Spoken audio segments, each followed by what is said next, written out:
अस्सलाम वालेकुम dear students, how are you. उम्मीद है कि आप सब खैरियत से होंगे। डियर स्टूडेंट्स, 10th क्लास की इंग्लिश जो है, इसमें बुक 2 जो है, आज उसमें जो हम यूनिट शुरू करने जा रहे हैं वो है यूनिट नंबर 8 है और उसका जो नाम है वो है पीस। बेसिकली ये पोएम है और इसको लिखा है डॉक्टर हार्टमैन ने। और पीस जो पोएम है इसमें जो है वो शायर जो है डॉक्टर हार्टमैन, उसने सिंबल लगाकर जो बात की है। बेसिकली उसने हवा का जो है, जो मतलब हवा जब चलती है तो उसका उसने सिंबल लगाया है कि नेचर की जो फोर्स है, यानी जो विंड है वो नेचर की एक फोर्स है।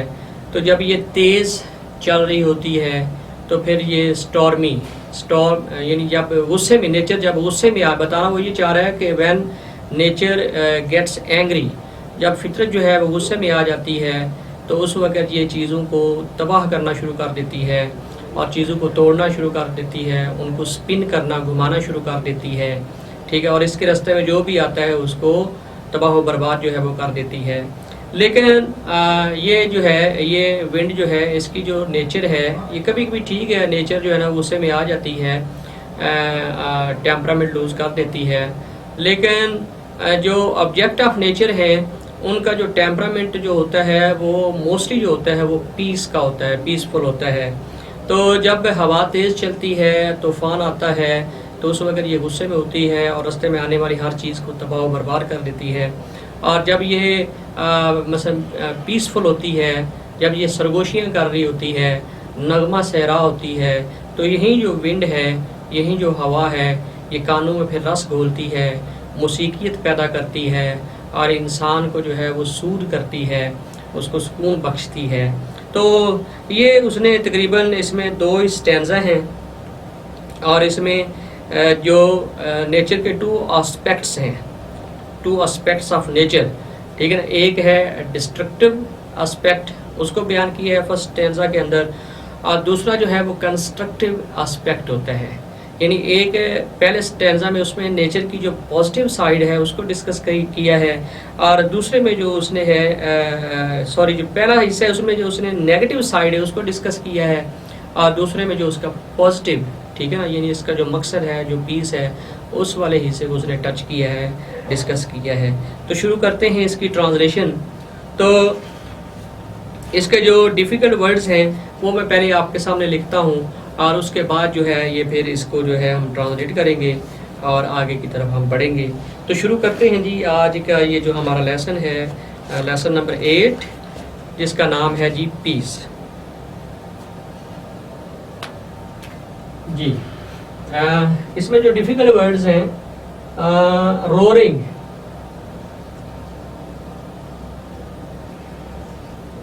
बेसिकली जो शेर की धाड़ है, ठीक है ना, उसको रोरिंग कहते हैं। ठीक है ना, उसको क्या कहते हैं, रोरिंग। इसमें जो उसने इमेज यूज़ की है, जो इमेजरी यूज़ की है, वो भी बड़ी कमाल की है, वो मैं उसके बारे में आपको बाद में थोड़ा सा बताऊंगा। ठीक है, रोरिंग क्या है जी, यानी गर्जना, धारना, मेकिंग अ लाउड वॉइस, ठीक है, शेर की तरह गर्जना। स्मैशिंग, स्मैशिंग होता है जी ब्रेक करना, तोड़ना, ठीक है ना, तोड़ते हुए। और उसके बाद है जी मॉन्स्टर, मॉन्स्टर इसको बोलते हैं जी जाइंट, यानी आप इसको जो है वो एक एक्स्ट्रा ऑर्डिनरी, जो एक बिग चीज़ है, मॉन्स्टर जो है, जिसको हम हैकल, देव हैकल बोलते हैं। ठीक है ना, देव हैकल, ये देव नमा, जिन, जिन की तरह होती है। अच्छा जी, आगे है जी रेकिंग। रेकिंग का मतलब है कि डिस्ट्रॉइंग, ठीक है ना, तबाह करते हुए।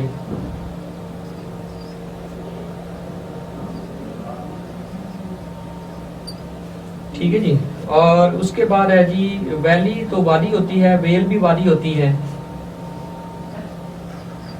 वेल्स वादियां। अच्छा, स्पिनिंग,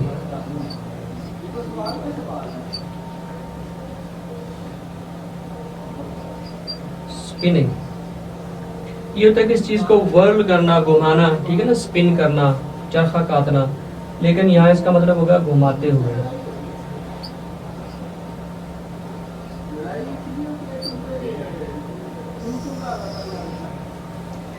अच्छा जी, कोर, कोर का मतलब वैसे तो तय होता है, लेकिन यहाँ इसका मतलब है नेचर, फितरत, यानी मकसद, ये भी आप कह सकते हैं। एटर्नल, यानी इसको कहते हैं अबदी। अबदी का मतलब होता है जो चीज हमेशा है वो एटर्नल है। स्टिलनेस, स्टिलनेस खामोशी।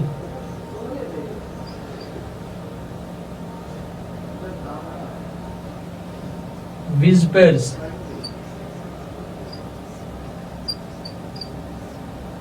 ये है जी सरगोशियां।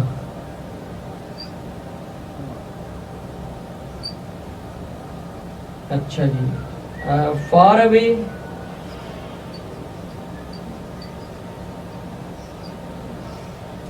इसका मतलब होता है दूर,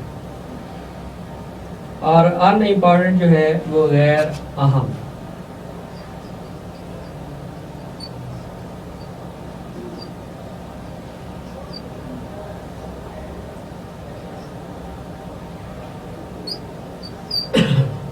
जी, dear student, these are some difficult words that are written in the poem, and I have translated these words into Urdu.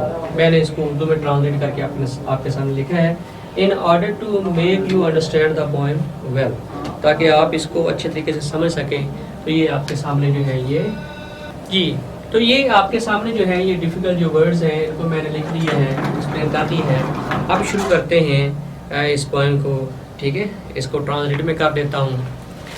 अच्छा जी, द विंड इज़ नाउ, अब जो हवा है, the wind is now, a roaring, एक दहाड़ने वाला, एक गरजने वाला, स्मैशिंग, तबाह बर्बाद करने वाला, तोड़ने वाला, मॉन्स्टर, एक जाइंट साइज एक मॉन्स्टर है, देव हैकल है, मॉन्स्टर ऑफ डिस्ट्रक्शन, तबाही का जिन है, एक देव हैकल है जो तबाह, हर चीज़ को तबाह कर देता है।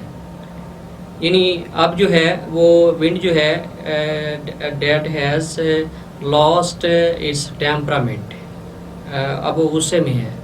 This is one aspect of nature, and this aspect of nature is negative, ठीक है।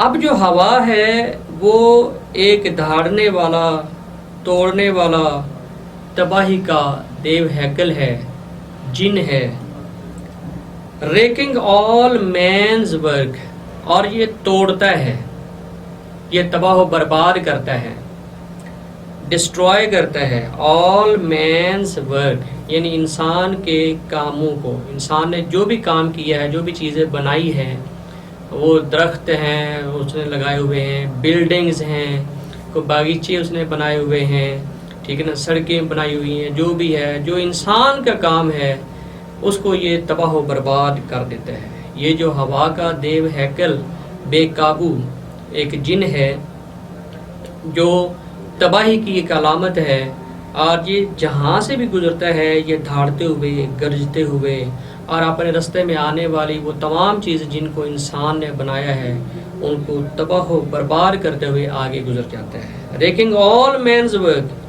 फ्रॉम द वैलीज, चाहे वो फसलें हैं, वैलीज वादियों में से गुजरता है, फ्रॉम द वेल्स, और बड़ी वादियों में से गुजरता है। वैली एक छोटी वादी होती है और वेल जो है वो लार्ज स्केल जो वादी होती है उसको कहते हैं।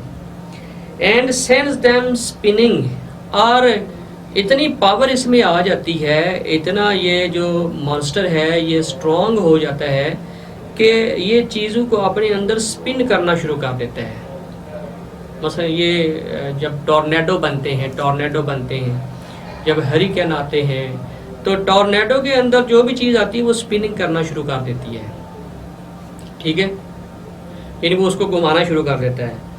And send them spinning broken flying, यानी चीज़ों को, तोड़ी हुई चीज़ों को, जो तोड़ी हुई चीज़ें हैं, जो तबाशुदा चीज़ें हैं, चाहे वो दरख्त हैं, दरख्तों की शाखें हैं, चाहे वो बिल्डिंग्स हैं, उनकी छतें हैं, ठीक है ना, गाड़ियां हैं, जो भी है, पहले उनको तबाह करती है, फिर सेंड देम स्पिनिंग, उनको घुमाते घुमाते कहीं और फेंक देती है। यानी इतनी इसमें पावर है। जब फितरत जब गुस्से में होती है तो इसमें बहुत ही पावर होती है। ये इंसान को तबाह व बर्बाद कर देती है।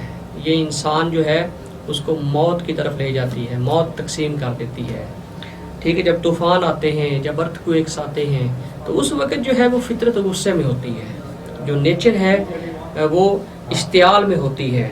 तो जब नेचर इश्तियाल में होती है तो ये ज़िंदगी लेने वाली बन जाती है, डिस्ट्रक्टिव हो जाती है। अच्छा, अब ये तो एक एस्पेक्ट जो है डॉक्टर हार्टमैन ने इसका बयान किया है। दूसरा क्या है जी? But all of that is not its core, लेकिन ये इसका कोर नहीं है। ये हवा का जो है, जो विंड है, उसकी ये फितरत नहीं है। By nature wind is peaceful, in जो हवा है वो पीसफुल होती है, इसका मकसद जो है वो अमन है। But all of that it is not its core, लेकिन सबसे बढ़कर ये है कि ये इसका तबाही फैलाना, तबाह करना, मौत तकसीम करना, चीज़ों को डिस्ट्रॉय करना, घुमा के दूर फेंक देना, उड़ाते हुए ले जाना, ये इसकी फितरत नहीं है। Its centre is in truth, और इसका जो सेंटर है, इसका जो मरकज़ है वो इस सच्चाई में है। इसकी ये फितरत जो है वो सच्ची है।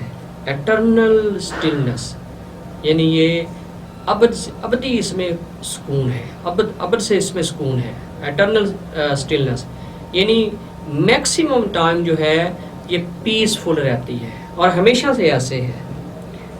Bright blue skies and all you hear, ठीक है, यानी आप नीले आसमान को देखें, आप ज़मीन के ऊपर जो विंड है उसको जब वो गुजरती है, चलती है, या विंड ब्लो कर रही होती है तो उसकी आवाज़ को आप सुने। एक अजीब सा सुकून है इसके अंदर, एक अजीब सा पीस है, एक अजीब सी मौसीकियत है।